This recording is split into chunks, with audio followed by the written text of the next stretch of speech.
amigos do canal Redemptoris Mater. Sejam muito bem-vindos. Um dos temas-chave do Evangelho de São Marcos é a identidade de Jesus como exorcista, que expulsa os espíritos impuros, como Marcos os chama, além de ser pregador e mestre. O Evangelho que a Igreja propõe para este final de semana do quarto domingo do tempo comum é o de Marcos, capítulo 1, versículos 21 a 28. E diz assim: Dirigiram-se para Cafarnaum. E já no dia de sábado, Jesus entrou na sinagoga e pôs-se a ensinar. Maravilhavam-se da sua doutrina, porque os ensinava como quem tem autoridade, e não como os escribas. Ora, na sinagoga deles achava-se um homem possesso de um espírito imundo, que gritou: Que tens tu conosco, Jesus de Nazaré? Viestes perder-nos? Sei quem és, o Santo de Deus. Mas Jesus intimou-o, dizendo: Cala-te, sai deste homem.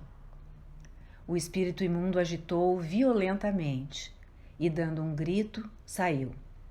Ficaram todos tão admirados que perguntavam uns aos outros: Que é isto? Eis um ensinamento novo e feito com autoridade. Além disso, ele manda até nos espíritos imundos e lhe obedecem. A sua fama divulgou-se logo por todos os arredores da Galiléia. Jesus tinha começado seu ministério público pregando sobre a vinda do reino de Deus, chamando os primeiros discípulos, e agora ele realiza essa expulsão de um espírito impuro. Observemos o contexto da ação de Jesus. É sábado, o dia que, na criação do mundo, Deus estabelecera como consagrado e abençoado. O sábado começava no pôr do sol de sexta-feira.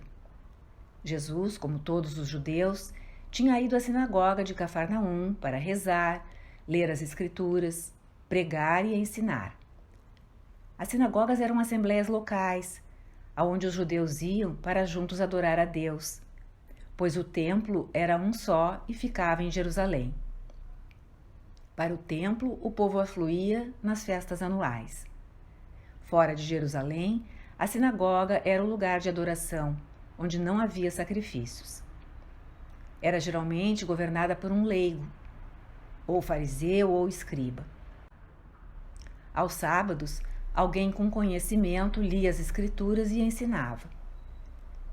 Por isso Jesus, que não era da tribo dos sacerdotes, os levitas, portanto não era sacerdote, podia ensinar à assembleia. Ele começa a ensinar e as pessoas ficam admiradas com o seu ensinamento, porque era diferente do comum. Era um ensino com autoridade.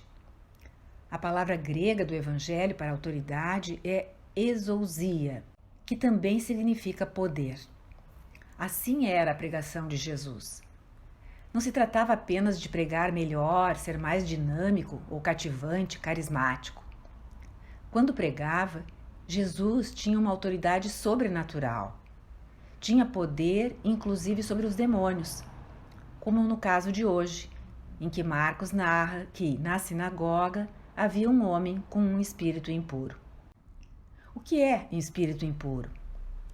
Significa que se trata de um ser espiritual decaído, que não é bom ou santo, como o Espírito de Deus, mas mau. É o modo judaico de referir o demônio, o anjo que se afastou da bondade de Deus, afogando-se na maldade, no pecado, na corrupção, como muitos outros que o seguiram. Esse homem na sinagoga estava possuído por um demônio que falava por meio dele. O que tens conosco, Jesus de Nazaré? Vieste para nos destruir? Como podemos interpretar isto? De um lado, é óbvio que o demônio reconhece não só que Jesus tem poder sobre ele mesmo, mas também que parte da missão de Jesus é destruir o poder de Satanás e de seus anjos caídos sobre a humanidade. Por outro lado, a imagem de Jesus destruindo os demônios contém uma alusão ao livro do Gênesis, capítulo 3, versículo 15. É a palavra de Deus a Adão e Eva após a queda. Deus declara que colocará inimizade entre a serpente e a mulher, entre a descendência dela e a da serpente. A mulher lhe esmagará a cabeça e a serpente morderá seu calcanhar. Esta passagem foi interpretada pelos judeus como uma profecia sobre a vinda do Messias, aquele que derrubaria o poder do mal, que teria poder sobre as forças demoníacas. E uma das formas como se saberia quem era o Messias era que ele desfaria os efeitos do pecado original, pelo qual Adão e Eva submeteram sua descendência ao poder da serpente, do demônio. O espírito impuro, portanto, está falando desta expectativa de que o Messias venceria Satanás e os outros anjos decaídos. E o demônio também diz: eu sei quem você é, o Santo de Deus. Enquanto os homens em geral não captavam quem era esse pregador fantástico, o realizador de milagres, os demônios sabem quem Jesus é. Marcos narra outros episódios semelhantes e, quando acontecem, Jesus silencia os espíritos impuros para não se revelar até que o tempo certo tenha chegado. É no final do Evangelho que Jesus revela publicamente a sua identidade, no julgamento perante o Sinédrio e depois perante Pilatos. Aqui estamos no começo do seu ministério e Jesus manda o demônio calar-se e sair do homem. Mais uma circunstância também merece ser referida sobre esta passagem. O demônio não diz que Jesus é o Filho de Deus, o Messias, o Ungido, o Rei de Israel, os títulos mais conhecidos. Ele diz que Jesus é o Santo de Deus. Por quê? Não se trata de Jesus ser apenas um homem santo. No Antigo Testamento, no Salmo 105, versículo 16, aparece a mesma expressão e é um título para o sumo sacerdote. Arão era chamado o Santo de Deus. O sumo sacerdote usava um selo na testa, onde estava escrito Kadosh Ladonai, traduzindo o hebraico, o Santo para Deus, o Santo de Deus. No começo do seu evangelho, portanto, Marcos mostra que o demônio reconhece que Jesus não é só o Messias ou o Rei, mas o verdadeiro sumo sacerdote, o Messias sacerdote, com poder espiritual e autoridade sobre o demônio. Por isso, Jesus o manda calar e o expulsa. As pessoas que iam à sinagoga no sábado não estavam esperando isso, à semelhança do que os católicos esperam na missa do domingo.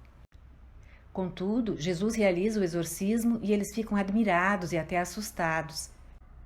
Veem que é um novo ensino de alguém que não se limita a pregar e explicar a palavra de Deus, porém também tem poder sobre os inimigos de Deus e pode expulsá-los. É o início da revelação da identidade de Jesus em Marcos. E é corroborado com a primeira leitura do livro do Deuteronômio, em que Moisés revela ao povo que o Senhor suscitará um profeta como ele, do meio do próprio povo. O Senhor porá as suas palavras na boca desse profeta, e ele falará tudo o que Deus mandar. Tratava-se daquele que depois foi esperado como o novo Moisés. Como Deus falara as suas palavras através de Moisés, este novo Moisés também falaria as palavras de Deus, e não seria um falso profeta como tantos em Israel. Seria alguém como Moisés, que guiaria o povo de volta à liberdade e à verdade, como Moisés o guiou para a libertação do Egito. Como vimos no Evangelho, Jesus está ensinando e pregando na sinagoga esta palavra de Deus. E para mostrar que não é como um daqueles falsos profetas, ele demonstra o seu poder sobre os demônios, realiza um sinal sobrenatural. Moisés também realizara prodígios, lançando as pragas sobre o Egito, tirando a água da rocha, etc. É bem diferente falar palavras de Deus e confirmar o ensino com sinais sobrenaturais, milagres e maravilhas. Os milagres de Jesus sempre são um motivo de credibilidade, para que creiam que ele é o verdadeiro profeta, como Moisés o foi no seu tempo. No Ocidente, as pessoas são mais incrédulas sobre a existência de anjos e demônios, e por isso muitas vezes duvidam desses episódios de expulsão de espíritos impuros. De acordo com o Catecismo da Igreja Católica, os exorcismos de Jesus são reais e nos mostram um aspecto importante do seu ministério. No parágrafo 550, O Catecismo explica o significado dos exorcismos de Jesus assim: a vinda do reino de Deus é a derrota do reino de Satanás. Se é pelo Espírito de Deus que eu expulso os demônios, então é porque o reino de Deus chegou até vós. Aqui o Catecismo está lembrando a passagem de Mateus 12, 28 e a fala de Jesus ali. E continua o Catecismo: os exorcismos de Jesus libertam os homens do poder dos demônios e antecipam a grande vitória de Jesus sobre o príncipe deste mundo. É pela cruz de Cristo que o reino de Deus vai ser definitivamente estabelecido. Regnavit alinho Deus. Deus reinou desde o madeiro. O próprio Jesus, em João 12,31, disse: agora é o juízo deste mundo. Agora será lançado fora o príncipe deste mundo. Quando Jesus prega a vinda do reino de Deus, não é apenas uma bela metáfora do céu depois da morte.